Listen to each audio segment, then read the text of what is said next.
you very much for being here in another seminar organized with Monash University and Bank Negara Malaysia. Today we have the honor to have Professor Lau from Universiti Putra Malaysia, UPM. He's a distinguished scholar in financial economics, development economics, and today he will present his paper on financial literacy and mental health. So as usual, it's going to be 1 minute. 1 minute, no. You have up to 1 hour. 1 hour. If there are any questions, feel free to ask. And the floor is all yours. Thank you very much. Yeah. Thank you so much, everyone. Yeah. Good day, everyone. So thank you, the World Bank Group, Monash University, Malaysia, and the Bank of Malaysia for having me.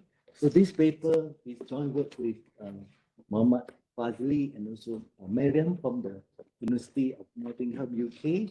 So my presentation today focus on the across-country analysis of financial literacy and mental health, uncovering non-linear dynamic that could define how we approach this interlinked relation. So this is the outline of my presentation. It's a scientific empirical research paper using a cross-country analysis to provide new insight. The influence of financial literacy on mental health. So let's begin by discussing the link between the financial literacy and mental health, which form the foundation of this study. So based on the World Health Organization, nearly 1 in 8 people, which amount to about 970 billion individuals, are affected by mental health issues worldwide. Anxiety and depression are the most prevalent and mental disorder, and these challenges were worsened during the COVID-19 pandemic. The pandemic led to a 25% increase in the rate of anxiety and depression in just the first year. So this rise in mental health issues is not just a personal tragedy, but also an economic burden, because the global economy lost approximately 1 trillion every year due to the reduced productivity that result from mental health challenges.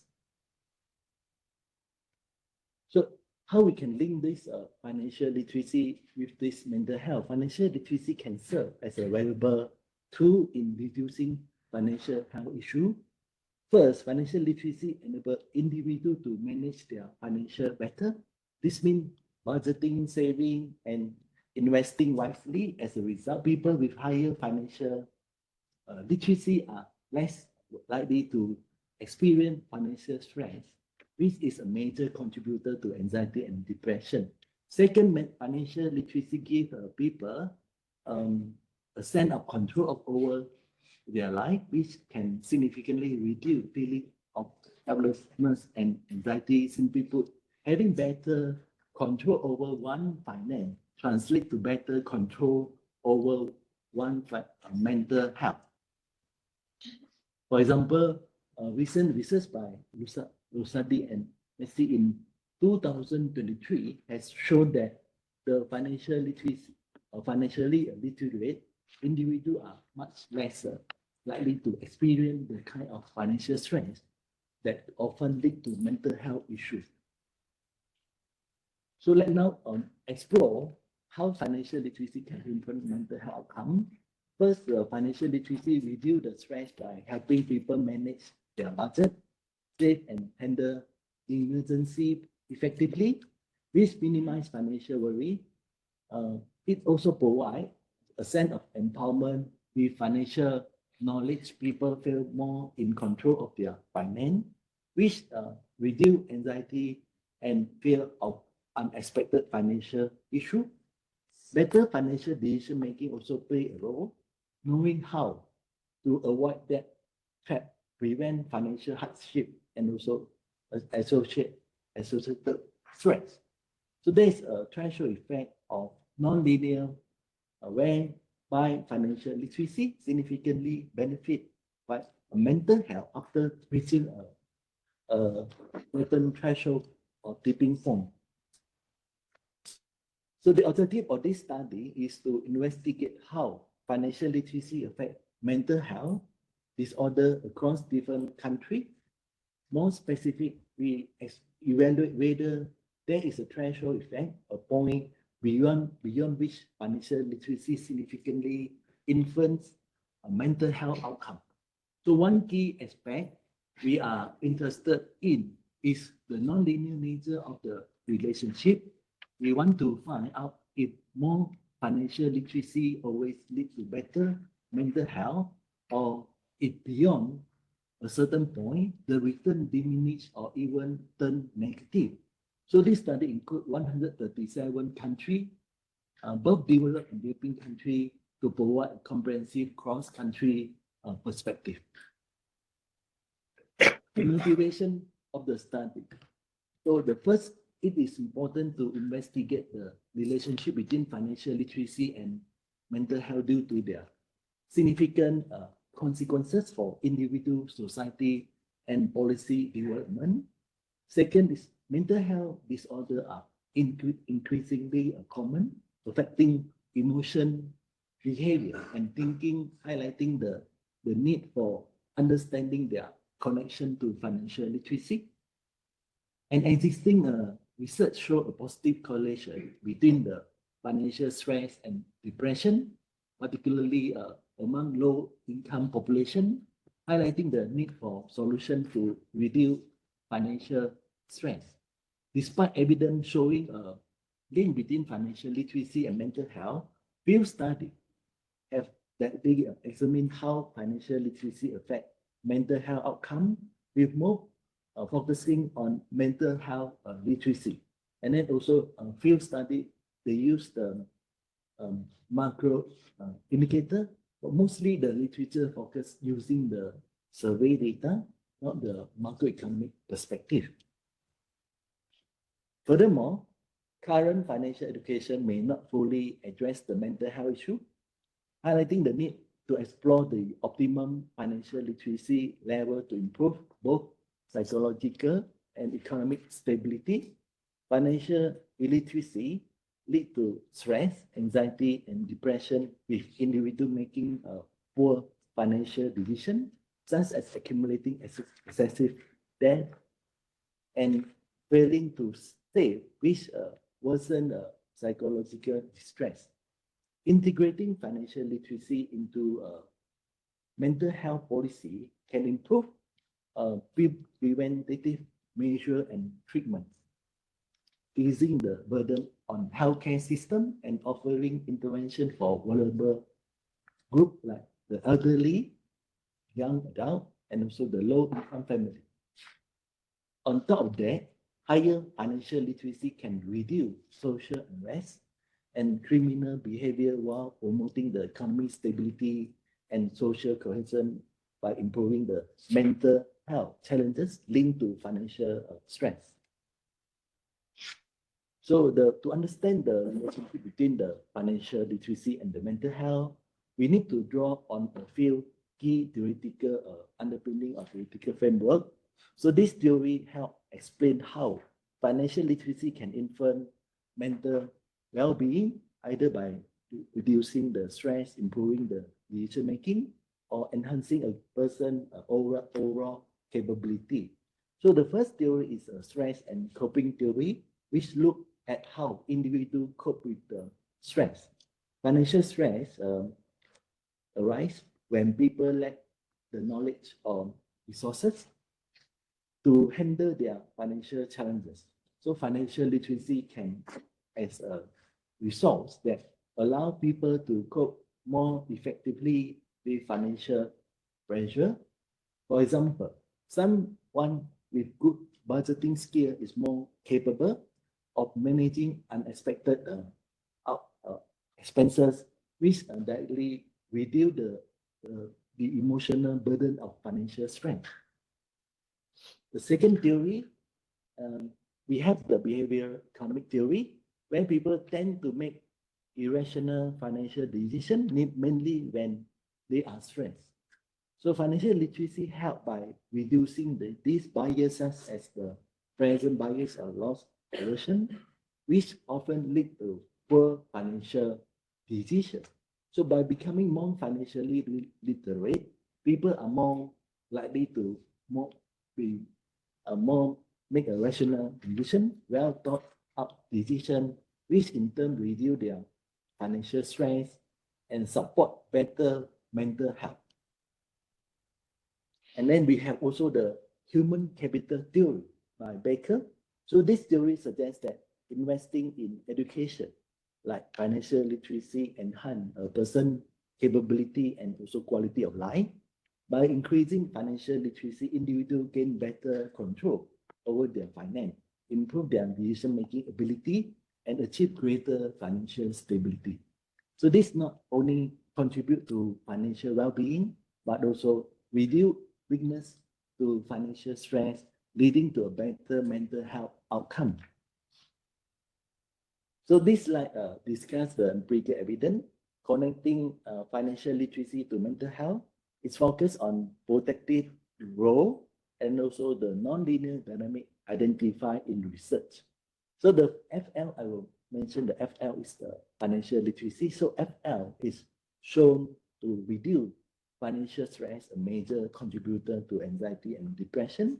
FL also enhance resilience against financial shock, buffering individual from stress.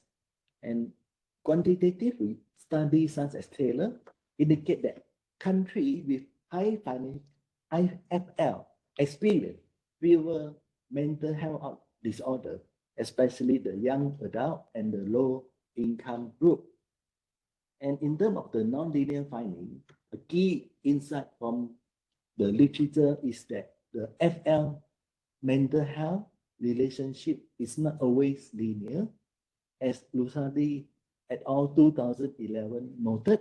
While financial literacy initially reduced mental health issue, the benefit no change after a certain level.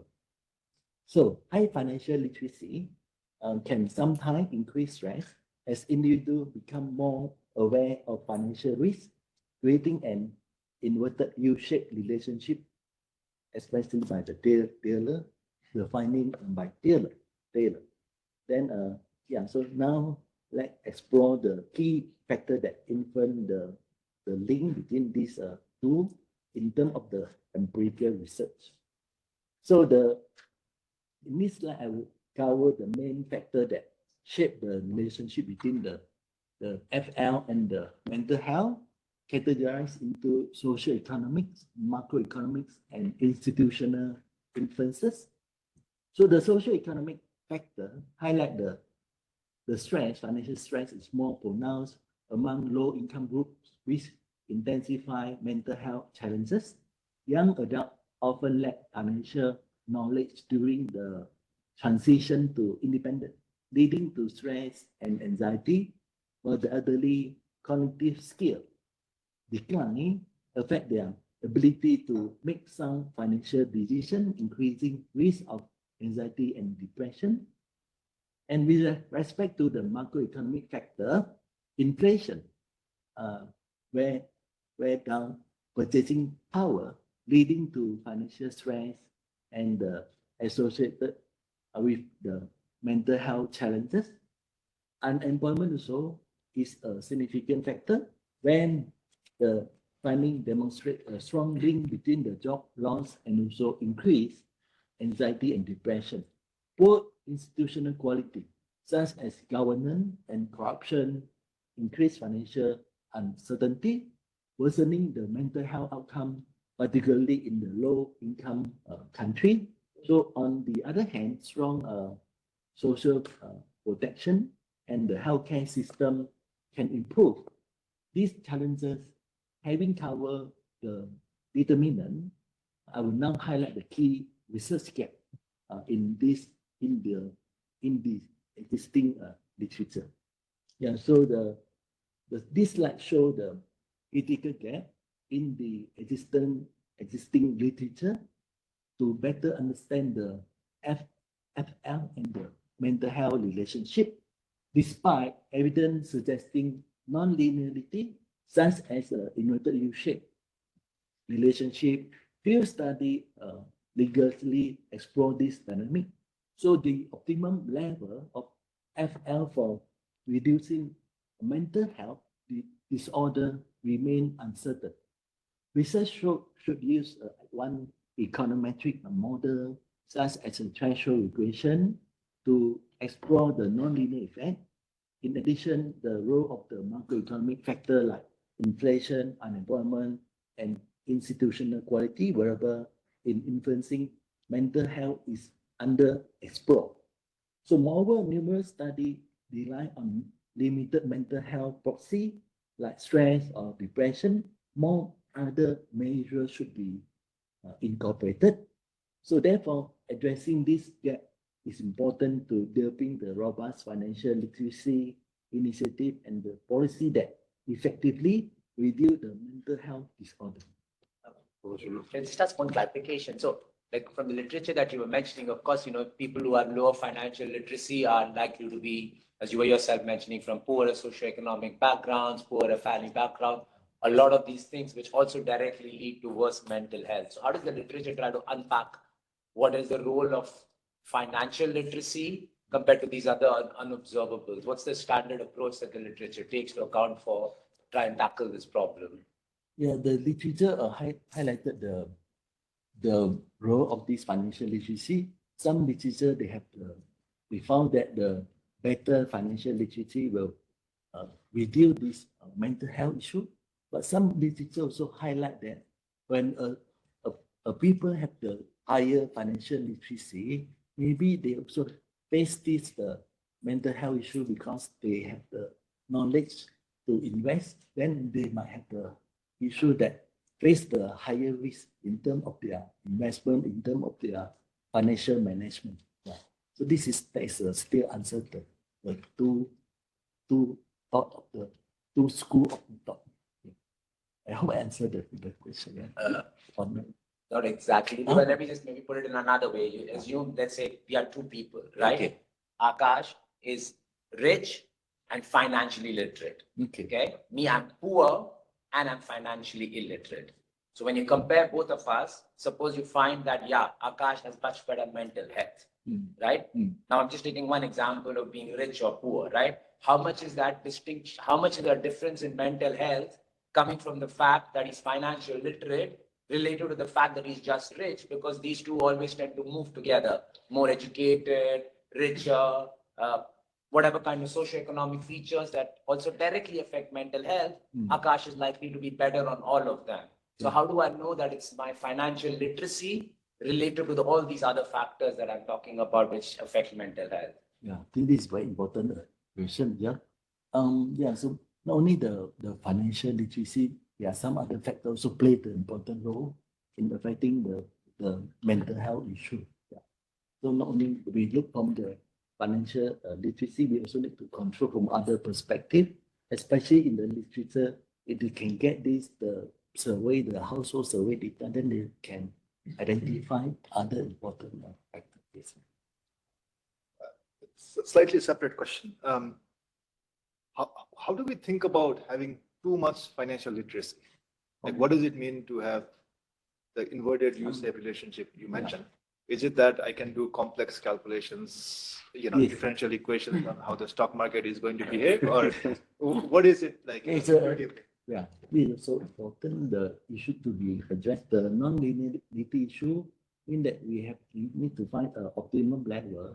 So the financial literacy data set from this source, they ask the respondent to respond, whether they know the compounded interest rate, the inflation issue, and also some certain question about this relate to the financial issue.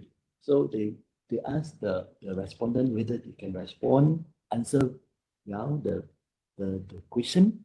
So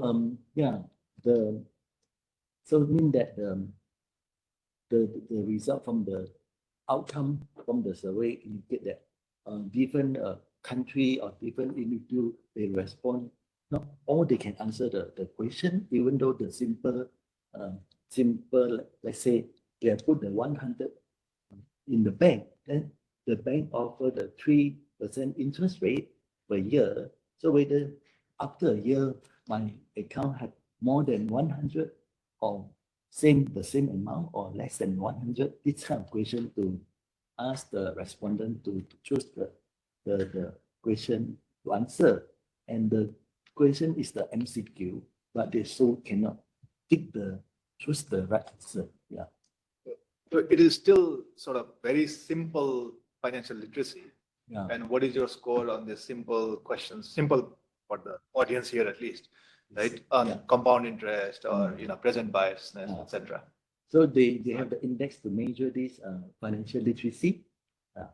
So conducted by the Standard and Poor. So later also the source of this financial literacy data.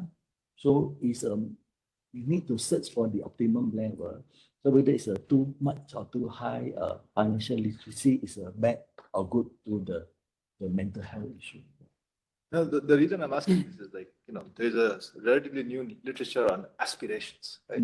And how aspirations affect income, mental health, etc.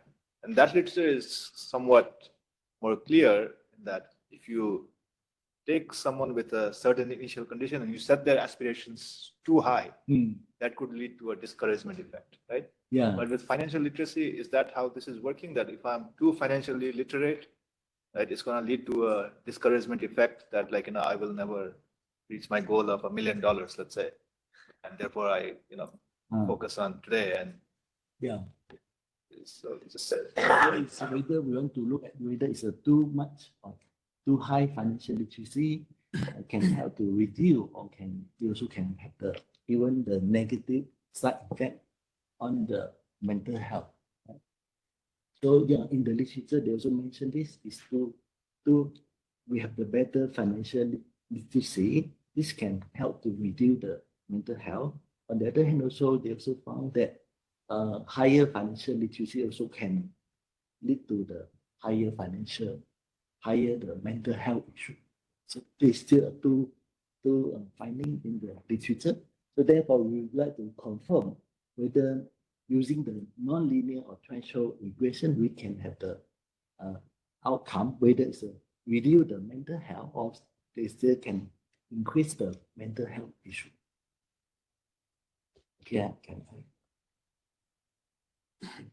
So this one I think I have the gap. And the next one I would like to highlight the hypothesis of this study. So this study hypothesized that financial literacy serves as a buffer against financial stress, thereby improving mental health. For example, individuals who understand budgeting on financial planning are less likely to experience stress during the economic downturn. So based on this theoretical underpinning, the hypothesis of this study are higher financial literacy reduce mental health disorder, and the relationship between financial literacy and mental health is nonlinear or subject to a certain threshold level. So this is the model. In terms of the empirical model, the baseline model consists of financial literacy, whereby the dependent is the mental health, and then we have the real GDP per capita, human capital, unemployment rate, and inflation. And the second model, we include the institutional quality variable as additional control variable. And whereas the third model include the healthcare facility proxy by using the number of the hospital bed or the health readiness of the country experience. In terms of the estimation method. One question on the previous slide. Yeah. Sorry to interrupt. Why use number of hospital beds as opposed to, let's say, doctors per capita or mental health professionals per capita?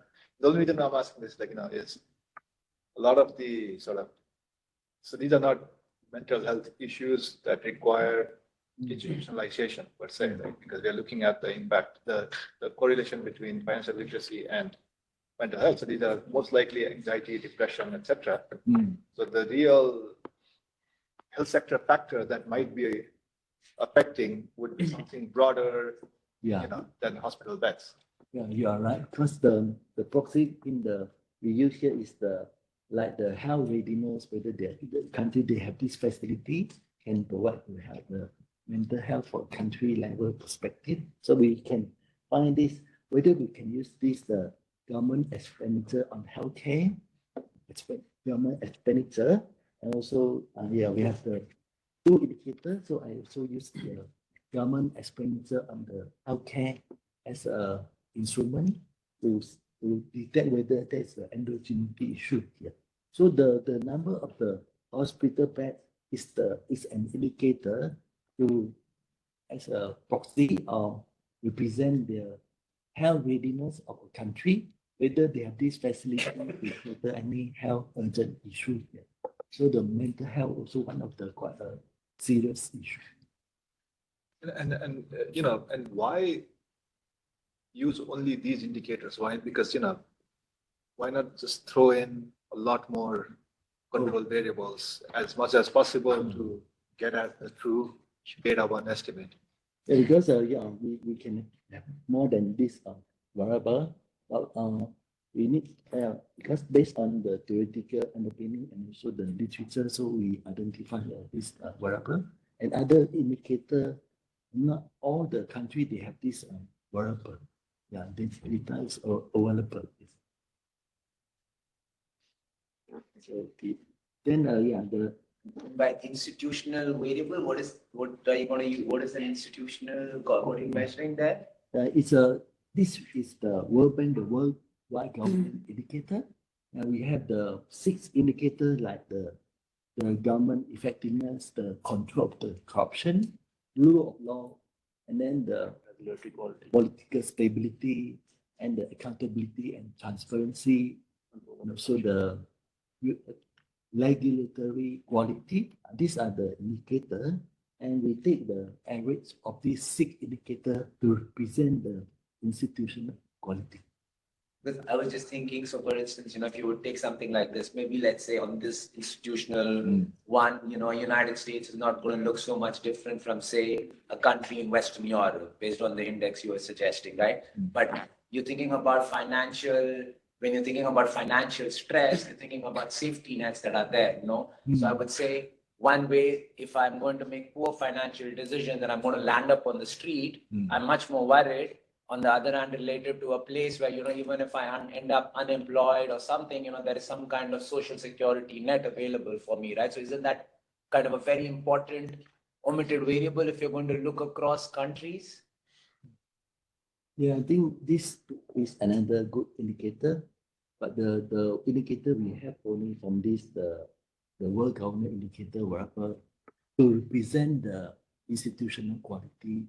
So to reflect a country, whether they have the good institution or bad institution.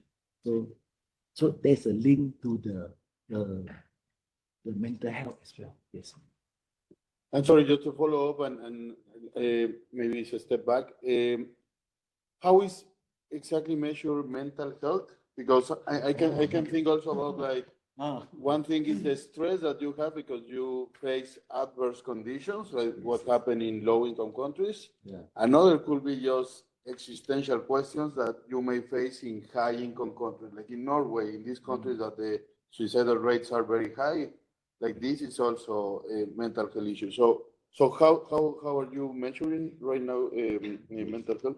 Yeah, the mental health issue is using these 2 indicators. One is the homicide, and the other one is the hypertension. These 2 indicators from the WHO, and the source is from the Hypertension is mental one health. is the first one is the mortality rate due to homicide per 1,000 population, and the second is the age standardized prevalence of hypertension among adults is 30 to 79 years old. So this one is widely used in the literature that study the mental health. Sorry, and how is this related with mental health? The 2 indicators, the one that the first and the second. Yeah. I mean the more higher the mortality rate due to homicide, then this will indicate the higher mental health issue problem. And the second also, higher the rate means higher the mental health. Before you think of committing homicide, you must have processed it in your brain. It doesn't just happen.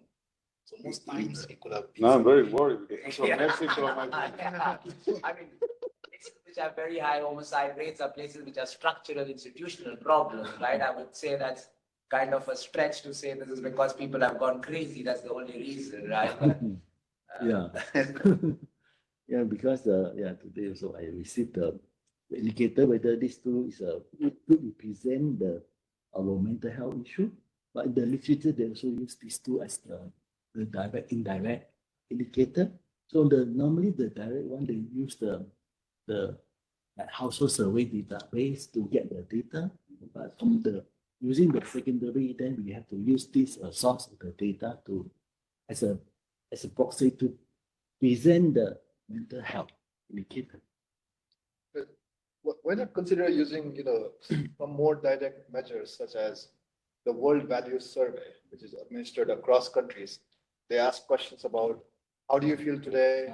How do you feel today compared to yesterday? How do you feel about the future? Yes. Right? So these can get you cleaner measures of the sort of general state of mind of the population.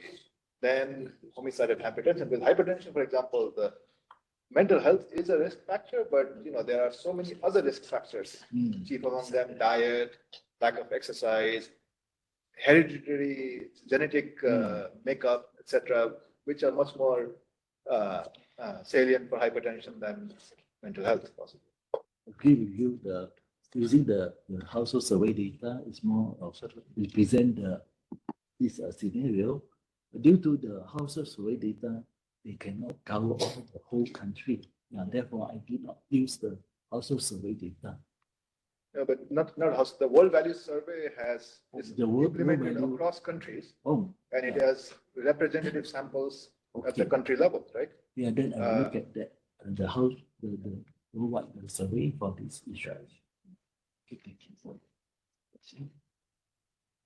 So I think I moved on to this is after the model, then the estimation strategy is based on the Hansen 2000, the threshold regression is used to identify the tipping point or threshold level at which financial literacy significantly influences the mental health outcome. So the threshold regression model allows us to capture the nonlinear effect where financial literacy may only improve mental health after reaching a certain level. So the fee here is the unknown threshold value, and the FL is the threshold variable used to divide the sample into the subsample below and above the financial literacy, low and high financial literacy, and the X represent the group of the control variable and the indicator function. I got here, we take the value of 1 if the argument is valid and 0 otherwise. So depending on whether a person's financial literacy is above or below the unknown threshold of fee, this modeling method allows us to allow the function of FL to change. So the FL serves as a sample splitting or threshold variable in this equation. So for nation with a low or high regime, the effect of the FL on mental health will be beta 1 and beta 2 respectively, and the equation 4 become the linear equation. And let's say there's no threshold has been detected, then we will use the linear regression and not the non-linear regression. And the data, this study, use the cross-country data set rather than using the panel data approach, because the data for the financial literacy variable only consists of the cross-country data set. And this data only have 2014. By right, they should come out with the 2019, but check the website, still the data is not available. So the data was collected from the 157 country, and we take the 2009 to 2019 average and match with the financial literacy data. This is chosen because is contain developed and developing country. One minor point on that one. If you have financial literacy measures from 2014, for all the other variables, why would you take the average up to 2019 and not stop at 2014? But you don't want forward GDP Yeah. there. Yeah, because we want to take the period of the 2009 to 2019 because I think the effect of this financial literacy on mental health is not so immediate. In fact, it takes some time to gradually to see the impact. So therefore, we selected the 2009 to 2019 as an average. And this is a cross-country or cross-section study is allowed to use the average of the sample period to represent a country because in this is a cross-country analysis. Okay. And so like I mentioned, they have two indicators for the mental health. So one is the mortality rate due to homicide, and the other one is the hypertension. So these two indicators are obtained from the WHO, and the data for the financial literacy variable are obtained from the Standard and Poor Global Financial Literacy Survey data set. And this data set was the first and also remain the most comprehensive worldwide measure of the financial literacy.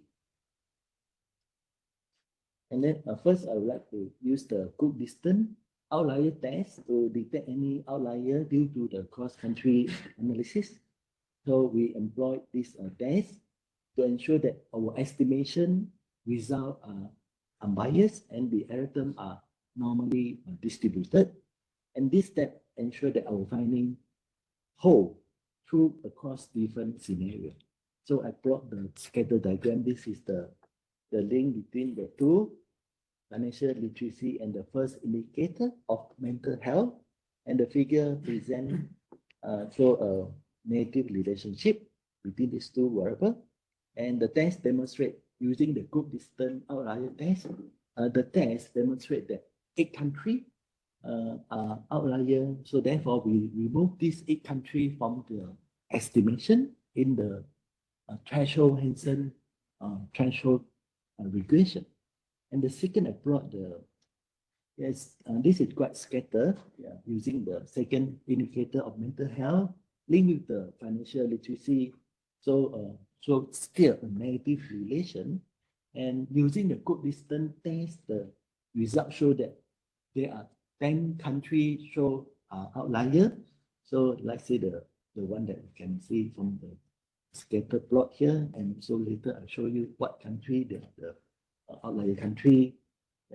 So the data, these are the control variable. Why we selected this? But just a quick question, and it is related with the first question by Rajesh. Like, it seems that there is like a omitted variable issue there because, I mean, there are structural issues that explain both, right? Like in low-income countries, of course, there is less financial literacy, and also less, more hypertension or more, what is the other measure? Homicide. Homicide. So, I mean, and because the variables are the proxies that you're using for mental health, it seems that are not really directed to that, then it's hard to believe that even after controlling for all your control variables, I mean, financial literacy will explain something about mental health. I don't really understand that. I don't know if you can explain us a little bit more. Yeah, because this is the macroeconomic the study perspective, not the micro. So therefore, the variable we have is the macro indicator. So limit the study to explore further using the survey or using the other data set. Unless we have this like the World Bank, the worldwide data set, the survey one, then we can further use the data set to explore this relationship. I mean, but then if you're gonna use these two variables, then maybe you also need to use as a control variables that explain either homicide and hypertension, no? And if the correlation with financial literature survives, then, I mean, maybe there is something there related to mental health. Yeah, so it seems based on the suggestion, it seems that this one is a indirect relation, it's not direct. Yeah. Okay, so let me continue so these are the variable based on the literature identifying the link this variable like real GDP per capita and the human capital unemployment. These are the important variable linked to the mental health issue. And yeah, they also have the finding as well.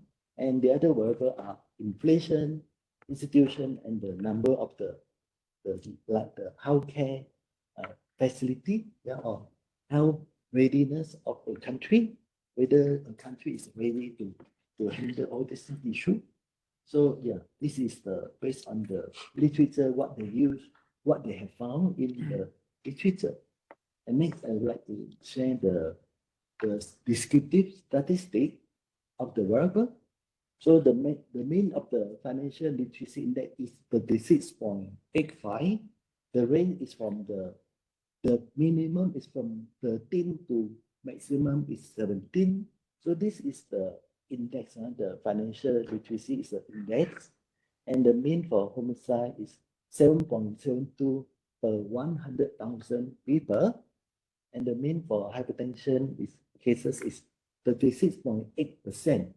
And inflation also range widely. The mean is 5.3%, and the maximum is 79.26. So the descriptive statistic provide insight into the data set diversity, highlighting the wide variation across country, and also the variable. This is the correlation metric. So the financial literacy, human capital, and institution, they have a negative correlation with the two mental health indicator. In better financial literacy, better human capital, better institution can reduce the mental health disorder.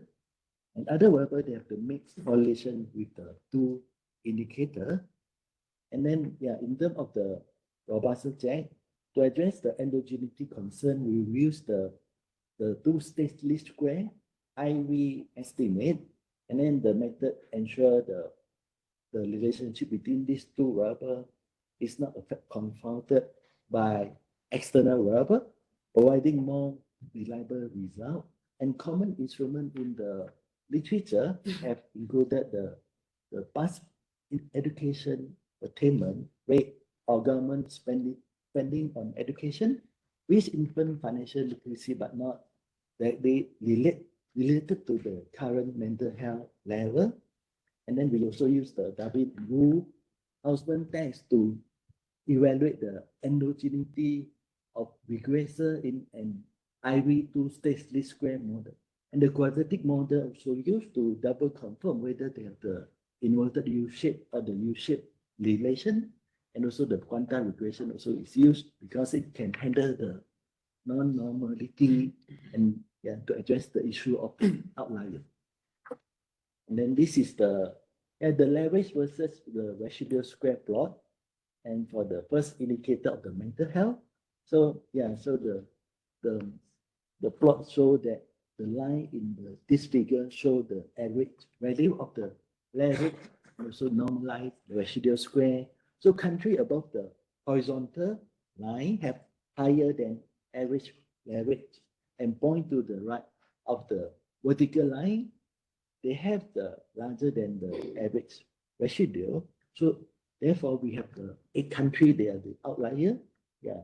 And then the second case as well, we run the regression, collect the residual test using the good distance outlier test. So this one also show the outlier, illustrate the sample country contain outlier, measuring the mental health by hypertension. And then I proceed to the test, whether can we split the sample to 2 subsamples using the Hansen threshold regression. So this table show that the Hansen threshold test, where the model 1 and model 2 use the 2 indicators of the mental health to measure this issue, and the bootstrap p-value demonstrate that the test of the no threshold effect can be rejected for the first sample split.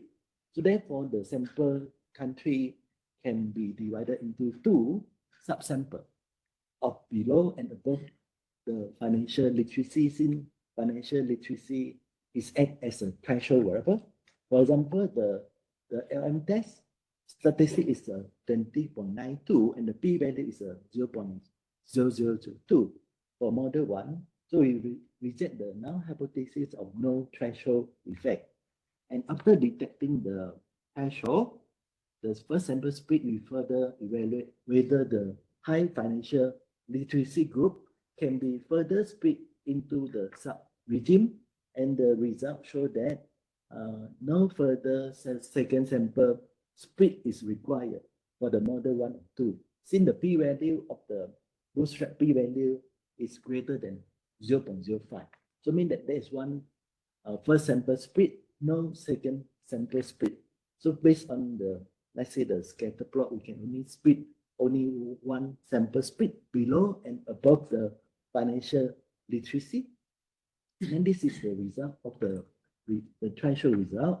So we can see that turning to the result of the threshold regression of model 1, the result indicate that when the financial literacy fall below the threshold, which is less than 30, the coefficient estimate of financial literacy are insignificant. However, above the threshold level, the effect of financial literacy on mental health is significantly negative. And furthermore, when the mental health variable is measured by hypertension in model 2, where the threshold value is 37, the finding indicate that financial literacy influences mental health is a significantly negative way above the financial literacy threshold level. So in model 1 and 2, all the estimated coefficient like the GDP, the real GDP per capita, human capital, unemployment, and also the inflation, they are consistent with our theory or our assumption. Then I move on to the next one is based on the, okay, the next one is the, yeah, we can see that the above the threshold, they are significant at the 5% level for the financial literacy variable. And this table presents the result when institution variable is included as an additional control variable, and the threshold level for both model have increased compared to the previous baseline model. Again, the financial literacy is a negative and significant determinant of mental health, especially above the threshold level. This reveals that countries with the financial literacy score above 34 and 41 see significant reduction in homicide and also the hypertension. So this suggests that improving the financial literacy can lead to lower the mental health disorder by reducing stress-induced behavior. So similar to the baseline model, there is no second sample split is required. And why did the split change here compared to the table you showed us before?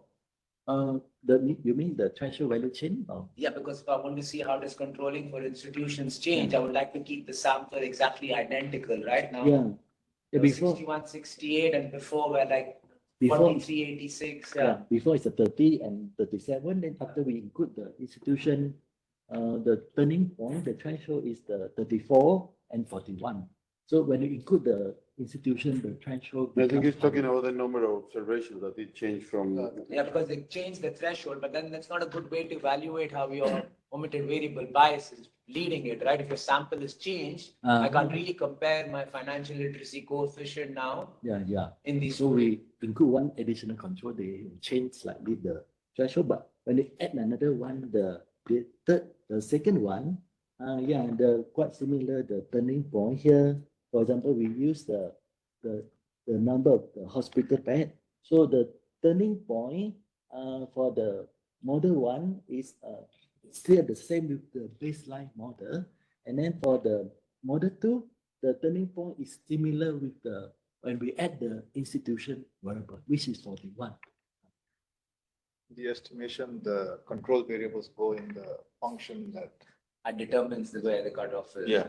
Yeah, when we add different control, the turning point might change. Yeah. So that's still when it comes to this the second control variable, they were back to the same turning point with the baseline model. And the second model showed 41, which is also similar with the second when you include the institution as the additional control variable. Yeah. I have one question. Initially, when you said there's an inverted U relationship between financial literacy and mental health, I imagined it to be as you increase financial literacy, mental health becomes better. After a certain point, increasing financial literacy does not improve mental health, right? But here your Y variables are kind of the negative variables, right? So it's the opposite of good mental health. So this would then point to a U relationship as opposed to an inverted U relationship, these results. So it's from the positive change to the negative is a inverted U shape. But this is a U shape, right? Because as financial literacy initially increases, my homicide is in fact Inverted instance. No, but yeah, but homicide is not positive, right? Once that you want lower It homicide. also increases, that means inverted. but you want lower homicide and lower hypertension. You don't want to Exactly. increase Yeah. homicide and hypertension. So mean, Good mental health is lower homicide, lower hypertension. Yeah. right? so mean after we have the better or the higher financial literacy, this can reduce the mental health problem. So mean there is a U shape, inverted U shape. So initially increase the mental health, but further more financial literacy, then the mental health will No, No, but that is not true. That's not Really the what opposite what your regression says. No, this like for example, below is positive, then it's not significant. Yeah, but positive in the sense that it increases homicides, Yeah. which means it decreases my mental health, not increases, right? Yeah. So, But the result here is mean that below the threshold is not significant, no impact. And above the financial literacy, when they achieve the higher level, so it had the significant result, means they have the effect on the mental health. So it's not the positive effect But on a the positive mental effect health, on mental health. not But negative here it's effect. not so from this we cannot say it's a inverted U shape or U shape here. It show it's like there is a above, below, and above of the financial literacy. Yeah.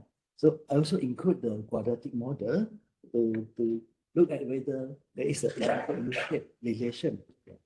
So I on to the next one. Yeah. So okay. So right. running out of So yeah, so when the include the third, no, the second control variable, additional control variable, the result also indicate that above the financial literacy regime, the financial literacy is negative to reduce the mental health, and whether it's measured by the model 1 and model 2. Then I move on. This is the result of this table presents the result of the IV2 state least square. Yeah, so the government expenditure on education is used as a IV, yeah, to represent the financial literacy. Since the p-value of the Dublin-Hansen test are above 0.05, the null hypothesis of heterogeneity for the ordinary least square OLS estimator indicate no endogeneity issue. So therefore, the regressor are heterogeneous, and OLS will be produce consistent estimate. And then I also include we provide the additional robustness check using the alternative method. So I use the quadratic regression model, confirm the inverted U-shape relationship between the financial literacy and the mental health, where the FL and the FL square are included. So both have the positive and the negative sign, and both are significant. So this indicates that there is a inverted U-shaped relationship here. So mean initial increase in financial literacy year, higher mental health disorder, but beyond a certain point, additional financial literacy tend to reduce mental health problems. So the finding align with the threshold regression result, indicating that mental disorder tend to increase with low financial literacy. However, when financial literacy is higher, mental health disorder decline. So the threshold level is compared with the quadratic model. So the turning point for the threshold level is higher compared to the quadratic because the threshold is a V shape, but the quadratic model is a U shape. Therefore, the turning points are different for the threshold and also the quadratic model. And next, And what would be the logic then, like coming back to it now, because it's completely switched around. So if initially I gain a bit of financial literacy, why is that worse for me? you mean when we increase the financial literacy? So, Why should it negatively affect me? oh no, it won't give negative effect. But that's what your regression is showing. No, if I was to take your proxy seriously for outcome, it says as initially my financial literacy increases, my mental health goes down because the homicide rate goes up or my hypertension rates go up. But I just find it hard to rationalize why suddenly gaining a bit of knowledge is so negative for me. Yeah, below the threshold, no? Exactly. I could imagine that these doesn't have such, so I could imagine like you were initially phrasing it as like there might be a non-linearity, having at least a minimum base is required for it to be useful. That is rationalizable, but I don't see why me learning a bit has a large negative effect on me. Yeah, because sometimes when you have a large financial literacy, overconfidence comes into play and you tend to overinvest. When you overinvest, No, but he's asking below the threshold. Below the threshold is what we're talking about, right? We're talking about initial levels of financial literacy. You suggest are associated with worse mental health. And I find it conceptually very hard to kind of come up with a more mental model that explains that result. Yeah, I think this one is below the threshold. We focus on above the threshold to explain the result. Since the below the threshold, the result show is not significant. Yeah. could it be that the low threshold level, the level of literacy, sometimes irrelevant? You acquire some literate knowledge, but is that knowledge really relevant? Yeah, but then why should it lead to worse bad health? I could be good at that's what we're saying. It could be that it doesn't help you much, but why does it harm you is what we are asking, right? Yeah, but in the literacy, they also have the further financial literacy can be harmed because they know how to invest, they know how to manage their financial issue. Okay, so I move on again to the. You have 2 minutes, so you can wrap up. Okay, yeah. So this, thank you. So this one I present the quanta regression to ensure that the quanta regression to see different whether when the mental health is high or low or at the middle level. So whether the financial literacy have any impact on the mental health. So mean for example the 10 to 30% consider low mental health, and then 40, 50, 60 consider middle mental health issue, and the 70, 80, and 90 consider as a high mental health issue or problem. So yeah, we use this quanta regression, and the result reveal that at the high mental health, mean the high percentage of the mental health on the right here. So the financial literacy is significant determinant of the mental health. Yeah. So this I think have the same sign, negative and significant at the high. I just only use one indicator to present the result. Then I did not show this table, but I summarize in the. So this is the diminishing the issue here. So the coefficient keep moving down when we have the higher quanta. So I also present the two different. Yeah. So this one is the different when we add the institution and also the number of the hospital bed as the additional control variable. So the results demonstrate that the influence of of financial literacy in reducing mental health disorder is most pronounced when mental health disorder are extremely high. So we are maybe some of you might think that the quantum regression may not comparable with the threshold because it's not This one, you look at the dependent, wherever the mental health is high, low, or medium.